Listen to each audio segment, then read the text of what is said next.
والسلام على رسوله الأمين سيدنا وأسوتنا محمد بن عبد الله صلى الله عليه وسلم وعلى آله وصحبه أجمعين. أما بعد فأعوذ بالله من الشيطان الرجيم. بسم الله الرحمن الرحيم. والذين جاهدوا فينا لنهدينهم سبلنا وإن الله لمع المحسنين. আয়োজিত বড়ডেল হুসাইনিয়া ফয়জুল উলুম মাদ্রাসার ফুটন্ত গোলাপ অত্র প্রতিষ্ঠানের গর্বিত ছাত্র ভারসরাবাসীর গর্বিত সন্তান কর্তব্য নিবাসী জনাব মাওলানা আফসার বিন কামালের লিখিত গাইডেন্স ফর প্রেম ফিমেল বইয়ের মোড়ক উন্মোচনের আজকের এই গুরুত্বপূর্ণ মহৎ অনুষ্ঠানের সম্মানিত সভাপতি। তিনি এর আগে একটা বই লিখেছিলেন 2021 সেই বইটা আমার হাতে ছিল, বিধর্মীদের নগ্ন সুবলে মুসলিম সমাজ। আরেকটা বই তিনি ইতিমধ্যে লিখেছেন, যা আজকেও মোড়ক উন্মোচন। আমি বই দুটো শুরু থেকে শেষ পর্যন্ত একটা পড়েছি, আর মাত্র শুরু করেছি। আমি দেখলাম বর্তমান সমাজে গোটা পৃথিবীতে ইসলামের বিরুদ্ধে লেখালেখির একটা প্রতিযোগিতা শুরু হয়েছে। ইসলামের বিরুদ্ধে যে লিখতে পারে সে তত বেশি পুরস্কৃত হচ্ছে, এবং শুধু পুরস্কৃত হচ্ছে তা নয়, তাকে সরকারিভাবে প্রটোকল দেওয়া হচ্ছে যে যত বেশি ইসলামের বিরুদ্ধে লিখতে পারে। আমরা কিছুদিন আগে দেখলাম 21 বই মেলায় ইসলামী বইয়ের তারা স্টল পর্যন্ত বসতে দেয় না। এর পরবর্তী আমাদের যারা ইসলামিক লেখক আছেন তারা পরবর্তী একটা বাইতুল মোকাররমে ইসলামী বইমেলা তারা করছেন। আমি অত্যন্ত আনন্দিত। আমাদের অবহেলিত বাহারচড়ায় এই যে সাইফুল ইসলাম ভাই, তিনি বলছেন আমি 7টা বই লিখছি। হাসান মোহাম্মদ গালেব ভাই, আমি তার একটা বই পড়ছিলাম, কিন্তু তিনি 3টা বই লিখছি। এতগুলো বই সাথে আমার জানাও ছিল না। এরপরে স্নেহের ছোট ভাই আফসার বিন কামাল, তিনি এটা লিখিয়ে ফেলছে, আর একটা সময় হাত দিয়েছে। আসলে চেষ্টা করলেই সম্ভব হয়। এটা আল্লাহ তাআলা নিজেই পবিত্র কোরআনে মজিদে তিনি বলছেন যে যে বিষয়ে চেষ্টা করবে আল্লাহ তাআলা তাকে অবশ্যই সেটার সফলতা তিনি অবশ্যই দান করবেন। একটা কথা আছে, মান তালাবা শাইয়ান ওয়াজাদা ফাওয়াজাদা, যে যেটার জন্য শুরু থেকে তার একটা টার্গেট থাকে, আমি এটা হবই, আমি লেখক হব, আমি কবি হব, আমি হব, আমি দাঈ ইলাল্লাহ, যে যেটা নিয়ে টার্গেট করে কাজ করবে সেই অবশ্যই একদিন ইনশাআল্লাহ সফল হবেই হবে। এটাই আসল কথা। সেজন্য আসলে এটা অর্জন করতে হয়, একটা প্রচেষ্টা থাকতে হয়।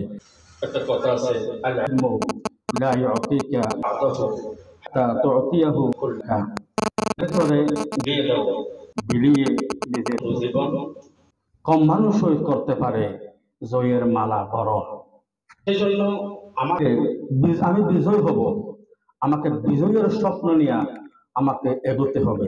আমি আমার স্নেহাস্পদ ছাত্রদেরকে বলবো, আজকে এই প্রতিষ্ঠানের আমাদের গর্বিত ভাই, তোমাদের বড় ভাই আফসার বিন কামাল এই প্রতিষ্ঠানে পড়ছে, আজকে সেখান থেকে পড়ছে।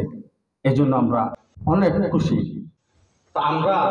আমরা এখানে যারা বসছি, আমরাও যদি স্বপ্ন নিয়ে কাজ করি, ইনশাআল্লাহ আমরা একদিন স্বপ্নের টার্গেট আমরা পৌঁছতে পারবো ইনশাআল্লাহ। আমি কথা দীর্ঘায়িত করবো না। আচ্ছা, আমার কোথায় তিনি তার থাকা উচিত ছিল। আপনি বসেন। আমি বইয়ের ব্যাপারে সম্মানিত দৃষ্টি আকর্ষণ করব। আপনারা যেহেতু ইসলামের পক্ষে লিখতেছেন, একটা বিশাল ব্যাপার, এটা বড় জিহাদ। এই ফিতনার যুগে ইসলামের পক্ষে লিখতে পারা এটা কোনো দু চারটা কথা না, এটা অনেক গুরুত্বপূর্ণ। আল্লাহ তাআলা আপনাদেরকে দিছে বিদায় আপনারা লিখতে পারতেছেন। আমি আপনাকে বলবো, আপনার এই বইটা আমি পড়ছি, এর আগেও পড়ছি। আপনি এখানে কোরআনের আয়াত, হাদিসের উদ্ধৃতি যেগুলি দিয়েছেন এগুলি আরবি ইবারত আনবেন। এগুলো আমাদেরকে তালাশ করতে আবার কিতাবের কাছে যেতে হবে কেন? আপনি এখানে হাওলা দিবেন, এবার সহ দেন। হয়তো আপনি দিতে পারেন না, যেহেতু বড় হয়ে যাচ্ছে এই জন্য হতে দেন নাই।